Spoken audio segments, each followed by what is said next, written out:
నేను ఏ కంపెనీలో వాష్రూమ్కి వెళ్తే అడిగి వెళ్ళాలి అని వినలేదు సార్. కార్పొరేట్ జాబ్ అంటే మనకు గుర్తొచ్చేది వీకెండ్లో పార్టీస్, లక్షల్లో ప్యాకేజీలు. కానీ ఆ గ్లామర్ వెనుకున్న డార్క్ సైడ్, ఆ టార్గెట్స్, ఆ ప్రెజర్, వీటికి తోడు సడన్గా వచ్చే ఆ హెల్త్ ఇష్యూస్ ఒక ఎంప్లాయీ లైఫ్ని ఎలా మార్చేస్తాయో చాలామందికి తెలియదు. అసలు ఒక హెల్త్ ఇష్యూ వచ్చినా సరే ఐటీ ఎంప్లాయీస్ ఫేస్ చేసే స్ట్రగుల్ అంతా ఇంత కాదు. ఈ విషయం మనం ఎందుకు మాట్లాడుతున్నాం అంటే, టెక్ మహీంద్రాలో వర్క్ చేస్తున్న భావన అనే ఆవిడ కన్నీళ్ళు పెట్టుకుంటూ ఒక వీడియో ఇప్పుడు సోషల్ మీడియాలో పెద్ద సెన్సేషన్ అయ్యింది. ఆమె నేరుగా వాళ్ళ ఆఫీస్ ముందే ధర్నాకి దిగారు.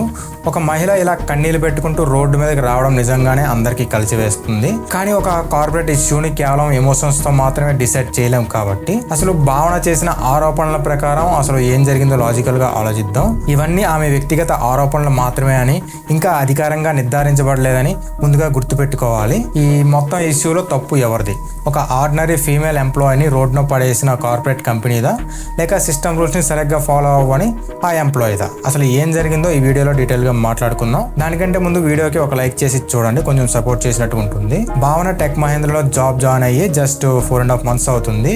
11 years పాప ఉన్న ఆమె ఎన్నో ఇంటర్వ్యూస్ క్రాక్ చేసి ఈ జాబ్ తెచ్చుకున్నారు. కానీ ఇక్కడే మనం ఒక మెయిన్ పాయింట్ గుర్తుపెట్టుకోవాలి. ఆమె జాబ్లో జాయిన్ అయ్యి కేవలం 4.5 నెలలు మాత్రమే అవుతుంది. ఐటీ సెక్టర్లో కెరీర్ స్టార్టింగ్లో ఉన్నప్పుడు ఇది ఒక కత్తి మీద సాము లాంటిది. ఆ టైంలో పెర్ఫార్మెన్స్ కానీ అటెండెన్స్ కానీ ఏమాత్రం తేడా వచ్చినా ఎప్పుడైనా జాబ్ పోయే ఛాన్స్ ఉంటుంది. ఆమె వీడియోలో చెప్పిన దాని ప్రకారం ప్రాబ్లం ట్రైనింగ్ టైంలోనే స్టార్ట్ అయ్యింది. ట్రైనింగ్లో ఉన్నప్పుడే సడన్గా నీరసం వచ్చి ఫ్లోర్ మీద పడిపోయారట. వెంటనే ఆమెను కంపెనీలో ఉండే మెడికల్ రూమ్కి, ఆ తర్వాత మల్లారెడ్డి హాస్పిటల్కి షిఫ్ట్ చేశారు. కానీ అక్కడ సరైన ట్రీట్మెంట్ అందలేదని సిచ్యువేషన్ అర్థం కాక ఇంటి దగ్గర ఉన్న డాక్టర్ దగ్గర ట్రీట్మెంట్ తీసుకున్నానని ఆమె ఆరోపించారు. ఈ హెల్త్ ఇష్యూస్ వల్లే ఆమె జూన్ మంత్లో ఏకంగా 13 days మెడికల్ లీవ్ తీసుకోవాల్సి వచ్చింది.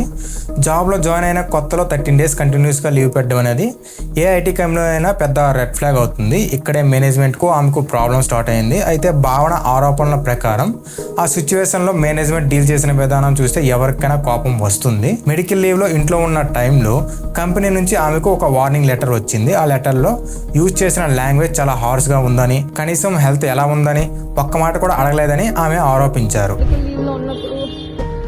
కాల్ చేసినప్పుడల్లా when are you turning up or else we will remove you, when are you turning up or else we will remove you అని వార్నింగ్ మెయిల్స్ పెట్టారు. అసలు ఎప్పుడు డ్యూటీకి వస్తారో, రాకపోతే జాబ్ నుండి తీసేస్తాం అన్నట్టుగా మేనేజ్మెంట్ ప్రెజర్ చేసిందని ఆమె చాలా బాధపడ్డారు. సిచ్యువేషన్ చేయదాడుతుందని అబ్జర్వ్ చేసిన ఆమె హస్బెండ్ డైరెక్ట్గా కంపెనీ వాళ్ళతో మాట్లాడి ప్రయత్నం చేశారు. కానీ మీ హస్బెండ్తో మాకు ఎలాంటి రిలేషన్ లేదు, ఏదైనా ఉంటే మీరే స్వయంగా వచ్చి మాట్లాడుకోవాలని వాళ్ళు క్లియర్గా చెప్పారు. కానీ ఒక ఎంప్లాయీ సివియర్ హెల్త్ ఇష్యూతో ఉన్నప్పుడు వాళ్ళ ఫ్యామిలీ మెంబర్స్తో కనీసం మాట్లాడకపోవడం అనేది కార్పొరేట్ రూల్ కావచ్చు. కానీ ఇక్కడ బేసిక్ హ్యుమానిటీ మిస్ అయిందని విమర్శలు వస్తున్నాయి. సరిగ్గా ఇదే టైంలో ఆమెకు మరో అన్ఎక్స్పెక్టెడ్ ప్రాబ్లం కూడా ఫేస్ చేయాల్సి వచ్చింది. కొన్ని డేస్ పాటు తనకు కనీసం వర్క్ షెడ్యూల్ కూడా ఇవ్వలేదని, షిఫ్ట్ టైమింగ్స్ తెలియకపోవడం వల్ల తాను ఆఫీస్కి వెళ్ళలేకపోయాని ఆమె అన్నారు. ఈ కన్ఫ్యూజన్లో ఉండగానే ఇంట్లో ఉన్న తన 11 years పాపకు కూడా ఒక్కసారిగా సీరియస్ స్టమక్ పెయిన్ వచ్చిందని ఒక మదర్గా ఫుల్ టెన్షన్తో ఆమె వెంటనే తన టీమ్ లీడర్కి కాల్ చేసి సిచ్యువేషన్ చెప్పారు. కానీ భావన ఆరోపణల ప్రకారం ఆ టీమ్ లీడర్ ఇచ్చిన రిప్లై వింటే ఈ సిస్టమ్ ఎంత రోబోటిక్గా మారిపోయిందో అర్థమవుతుంది. పాపకు బాగాలేదు అని మా టీఎల్కి చెప్పాను. చెప్తే అదంతా తెలియదు నాకు, మీరు ఫస్ట్ పైకి లాగిన్ చేయండి, నేను నా రీజనల్ మేనేజర్ దగ్గర నుంచి అప్రూవల్ తీసుకుని పంపిస్తాను. పాపను హాస్పిటల్కి తీసుకెళ్లాల్సిన ఎమర్జెన్సీలు ఉంటే ముందు సిస్టంలో లాగిన్ అవ్వాలని, ఆ తర్వాత మేనేజర్ అప్రూవల్ తీసుకొని పంపిస్తా అని ఆ టీమ్ లీడర్ చెప్పినట్లు భావన అన్నారు. అయితే ఆమె ఆఫీస్కి వచ్చింది. కానీ అంతలోనే పాప నుంచి మళ్ళీ ఫోన్ రావడంతో రేపు ఈ వర్క్ కంప్లీట్ చేస్తానని చెప్పి ఆమె ఇంటికి వెళ్ళిపోయారు. ఆ తర్వాత ఫ్రైడే పాపకు బేసిక్ ట్రీట్మెంట్ ఇప్పించిన భావన సాటర్డే రోజు హాస్పిటల్లో blood test, urine test, scannings అన్ని చేయించారు. ఆ రిపోర్ట్స్ అన్ని మండే రాగా ట్యూస్డే మళ్ళీ పాపను హాస్పిటల్కు తీసుకెళ్లాల్సి వచ్చింది. ఈ మెడికల్ రిపోర్ట్స్ అన్ని తాను వాట్సాప్ ద్వారా కంపెనీకి పంపించానని ఆమె గట్టిగా చెబుతున్నారు. అయినా కూడా తనకు వార్నింగ్ మెయిల్స్ వచ్చాయని, 21st రోజు కంపల్సరీ ఆఫీస్కి రావాలని హెవీగా ప్రెజర్ పెట్టారని ఆమె ఆరోపించారు. అసలు ఆఫీస్లో ఆమె చేసే వర్క్ ఎన్వైరన్మెంట్ ఎలా ఉండేది అనే దానిపై ఆమె చెప్పిన విషయాలు చాలా షాకింగ్ గా ఉన్నాయి. మార్నింగ్ 10:30కి క్యాబ్ ఎక్కితే తిరిగి ఇంటికి చేరుకునేసరికి నైట్ 1 అవుతుంది. కనీసం వాష్రూమ్ కి వెళ్లాలన్నా పర్మిషన్ తీసుకోవాలని ఆమె చెప్పారు. కంపెనీలో వాష్రూమ్కి వెళ్తే అడిగి వెళ్ళాలి అని వినలేదు సార్. చెప్పకుండా వెళ్తే అందరి ముందు ఫ్లోర్ మీద అరుస్తారని, ఉమెన్ కి బేసిక్ ప్రైవసీ లేదని ఆమె బాధపడ్డారు. ఈ కేసులో ఇంకొక మెయిన్ పాయింట్ ఏంటంటే ఇమీడియట్ గా టెర్మినేట్ చేయడం. మరోవర్ మా పాపకు బాగాలేదు, నాకు మా హెచ్ఆర్ నుంచి కాల్ వచ్చింది. షీ సెడ్ భావన, I heard about your daughter when I reporting that. ఒకవేళ మీరు మెడికల్ డాక్యుమెంట్స్ తీసుకుని రేపు రాకపోతే you will face serious consequences అని చెప్పి. పాప ట్రీట్మెంట్ కోసం హాస్పిటల్ ఉన్న టైంలోనే హెచ్ఆర్ నుండి కాల్ వచ్చిందని ఆమె అన్నారు. కనీసం పాప హెల్త్ ఎలా ఉందని అడగకుండా వెంటనే మెడికల్ డాక్యుమెంట్స్ తీసుకురాకపోతే సీరియస్ యాక్షన్ తీసుకుంటామని వాళ్ళు బెదిరించారని ఆమె చెప్పారు. ఇక్కడ మనం ఒక ముఖ్యమైన లాజిక్ పాయింట్ అర్థం చేసుకోవాలి.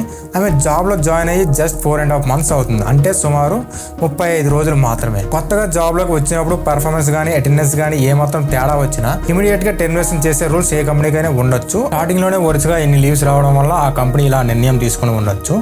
ఎమర్జెన్సీ టైంలో సపోర్ట్ చేయాలని, ఫ్యామిలీ రెస్పాన్సిబిలిటీస్ ని అర్థం చేసుకోవాలని ఆమె రిక్వెస్ట్ చేస్తూ తెలంగాణ పోలీసులు కంప్లైంట్ కూడా చేశారు. ఇదంతా విన్న తర్వాత మనందరికీ మేనేజ్మెంటే తప్పు అనిపిస్తుంది. ఒక ఫీమేల్ ఎంప్లాయీని ఇంతలా టార్చర్ చేస్తారా అని కోపం కూడా వస్తుంది. కానీ ఇప్పుడు స్టోరీకి రెండు వైపులా చూద్దాం. ఈ మొత్తం ఇష్యూలో tech Mahindra point of view, IT sector rules ఎలా ఉన్నాయో లాజికల్గా ఆలోచిద్దాం. నేను ఈ కేసుని ఇంకో యాంగిల్లో అనలైజ్ చేసినప్పుడు కొన్ని ప్రాక్టికల్ విషయాలు అర్థమయ్యాయి. అసలు టెక్ మహీంద్రాలో వర్కింగ్ కల్చర్ ఎలా ఉంటుందో తెలిస్తే మన పర్స్పెక్టివ్ పూర్తిగా మారిపోతుంది. ఆ కంపెనీలో మంత్లో కేవలం 12 days మాత్రం ఆఫీస్కి వస్తే సరిపోతుంది. రోజుకి 5 hours వర్క్ చేసినా చాలు. అన్నిటికంటే ముఖ్యంగా సరైన మెడికల్ రిపోర్ట్స్ ఆఫీస్ హోటల్లో పెడితే కంప్లీట్ వర్క్ ఫ్రమ్ హోమ్ కూడా ఇచ్చే ఫెసిలిటీ అక్కడ ఉంది. మరి ఇంత ఫ్లెక్సిబిలిటీ ఉన్నప్పుడు భావనను ఎందుకు టెర్మినేట్ చేశారనే డౌట్ మీకు రావచ్చు. బహుశా ఆమె బ్యాక్గ్రౌండ్ వెరిఫికేషన్ ఫెయిల్ అవడం వల్ల ఇలా జరిగి ఉండొచ్చు అనేది ఒక లాజికల్ పాయింట్. ఇక ఐటీ సెక్టర్లో జాబ్ సెక్యూరిటీ విషయానికి వస్తే ప్రెజెంట్ ఉన్న సిచ్యువేషన్, కార్పొరేట్ పాలిటిక్స్ కారణంగా ప్రైవేట్ సెక్టర్లో ఎవరికి పూర్తి జాబ్ సెక్యూరిటీ లేదనేది పచ్చి నిజం. ఈ కల్చర్ నచ్చకపోతే రిజైన్ చేయడమే ఆప్షన్ అనేది ఇక్కడ మనం యాక్సెప్ట్ చేయాల్సిన ప్రాక్టికల్ ఫ్యాక్ట్. ఇప్పుడు అసలు క్వశ్చన్ ఏంటంటే, ఒకవేళ కంపెనీ పాలసీలు అంతా ఫ్లెక్సిబుల్గా ఉన్నప్పుడు భావన సిచ్యువేషన్ పోలీస్ స్టేషన్ దాకా ఎందుకు వెళ్ళింది? ఇక్కడే మనం కార్పొరేట్ కమ్యూనికేషన్ రూల్స్ని అర్థం చేసుకోవాలి. సాధారణంగా చాలా ఐటీ కంపెనీలు వాట్సాప్లో మెడికల్ రిపోర్ట్స్ పంపించడం అనేది ఎట్టి పరిస్థితుల్లో అఫీషియల్ కింద కన్సిడర్ చేయరు. ప్రతి కంపెనీకి ఒక హెచ్ఆర్ పోర్టల్, ఒక సిస్టమ్, ఒక అఫీషియల్ ఈమెయిల్ ఉంటాయి. డాక్యుమెంట్స్ అక్కడ సబ్మిట్ చేస్తేనే సిస్టమ్ దాన్ని లీవ్గా తీసుకుంటుంది. వాట్సాప్లో మెసేజ్ పెట్టి నేను రిపోర్ట్స్ పంపించాను కదా అంటే కార్పొరేట్ వాళ్ళు ఒప్పుకోదు. జాబ్లో చేరిన స్టార్టింగ్లోనే కనుక ఇలాంటి కంప్లైంట్స్ వస్తే లేదా ఇన్ని డేస్ వరుసగా లీవ్స్ పెడితే కంపెనీలు టెర్మినేట్ చేసే ఛాన్స్ ఉంటుంది. ఒకవేళ కంపెనీ పాలసీస్ అలా ఉంటే డాక్యుమెంట్స్ పరంగా కంపెనీ ప్రాసెస్లో తప్పడానికి ఏమీ ఉండకపోవచ్చు. రూల్స్ ప్రకారం వాళ్ళ ప్రాసెస్ కరెక్టే అయి ఉండొచ్చు. మరి నిజంగా తప్పు ఎవరిది? ఒక ఎంప్లాయీగా భావన కార్పొరేట్ కమ్యూనికేషన్ రూల్స్ని సరిగ్గా ఫాలో అవ్వకపోవడము, హెచ్ఆర్ పోర్టల్లో కాకుండా వాట్సాప్ మీద డిపెండ్ అవ్వడం ఆమె చేసిన ఫస్ట్ మిస్టేక్. దానికి తోడు జాబ్లో జాయిన్ అయిన కొత్తలోనే లాంగ్ లీవ్స్ రావడం ఆమెకు మైనస్ అయ్యింది. కానీ భావన ఆరోపణల ప్రకారం మేనేజ్మెంట్ చేసిన తప్పులు దానికంటే 100 రెట్లు పెద్దవి. వాష్రూమ్కి వెళ్ళడానికి కూడా పర్మిషన్ అడగమనడం, ఎంప్లాయీస్ అందరి ముందు ఫ్లోర్ మీద అరుస్తూ అవమానించడం, హెల్త్ ప్రాబ్లమ్స్తో ఉన్నా కూడా లాగిన్ కోసం ప్రెజర్ పెట్టడం అనేది ఏ కార్పొరేట్ రూల్ బుక్లోనూ ఉండదు. ఒక ఎంప్లాయీ పర్ఫార్మెన్స్ బాగాలేకపోతే లేదా రూల్స్ బ్రేక్ చేస్తే జాబ్ నుంచి తీసేసే రైట్ మేనేజ్మెంట్కి ఉంటుంది. కానీ వాళ్ళ సెల్ఫ్ రెస్పెక్ట్ని డ్యామేజ్ చేసే రైట్ ఏ కంపెనీకి లేదు. ఫైనల్గా చెప్పాలంటే కార్పొరేట్ ప్రపంచంలో రూల్స్ తప్పనిసరి, కానీ ఒక మనిషి ఎమర్జెన్సీలో ఉన్నప్పుడు హ్యూమానిటీ కూడా అంతే అవసరం. మరి ప్రస్తుతం బయటకు వచ్చిన ఈ సమాచారం ఆధారంగా మీ అభిప్రాయం ఏంటి? కామెంట్స్లో తప్పకుండా చెప్పండి. అలాగే ఈ వీడియో మీకు నచ్చినట్లయితే ఒక లైక్ చేసి పక్కన ఉన్న సబ్స్క్రైబ్ బటన్ని క్లిక్ చేసి పక్కన ఉన్న బెల్ ఐకాన్ కూడా ఆన్ చేసి పెట్టుకోండి.